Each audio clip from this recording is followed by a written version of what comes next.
तो बात है इंडिया वर्सेस वेस्ट इंडीज़ की, उस मैच की जो 2018 में गुवाहाटी में खेला गया था, जिसमें वेस्ट इंडीज़ ने पहले बल्लेबाजी करते हुए 50 ओवरों में 8 विकेट के नुकसान पर 322 रनों का बड़ा पहाड़ जैसा लक्ष्य खड़ा कर दिया, जिसमें हेमराज शमी के द्वारा मात्र 9 रनों पे ही बोल्ड हो जाते हैं। अब किरण पावेल धुआंधार बैटिंग करते हुए अर्धशतक के करीब पहुंच जाते हैं और देखते ही देखते अपना अर्धशतक पूरा भी कर लेते हैं।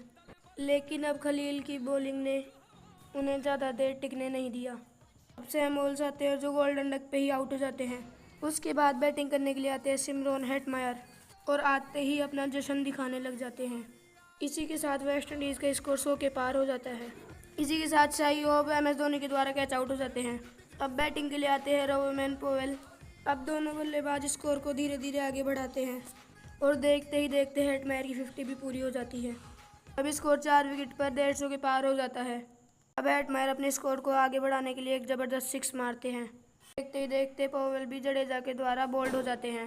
अब बैटिंग के लिए आते हैं कैप्टन जोसल होल्डर, जो आते ही एक चौका मारते हैं। अब देखते ही देखते सिमरन हेटमायर का भी शतक पूरा हो जाता है। अब हेटमायर लंबा छक्का लगाने के चक्कर में कैच आउट हो जाते हैं। अब बैटिंग के लिए आते हैं एशलेनर्स और आते ही चहल के द्वारा आउट हो जाते हैं और देखते ही देखते स्कोर 250 के पार पहुंच जाता है। और अब बैटिंग के लिए आते हैं बिशु आते हैं और जैसल होल्डर जाते हैं। और अब बैटिंग के लिए आते हैं रोच और देखते ही देखते स्कोर 300 पार पहुंच जाता है और रोच डबल रन लेके स्कोर 222 पहुंचा देते हैं। अब इंडिया को 323 रनों का लक्ष्य मिल चुका था। अब बारी आती है इंडिया की और अब इंडिया की तरफ से ओपनिंग करने के लिए आते हैं। अब इंडिया की तरफ से 323 के पार जैसे लक्ष्य को चेज करने के लिए रोहित शर्मा व शिखर धवन आते हैं। मैच के बीच एक बड़ा ट्विस्ट आने ही वाला था क्योंकि टीम इंडिया को एक बड़ा झटका लगने वाला था। रोहित शर्मा जैसे ही शिखर धवन को स्ट्राइक देते हैं, शिखर धवन थॉमस के द्वारा बोल्ड हो जाते हैं। अब बैटिंग के लिए आते हैं विराट कोहली।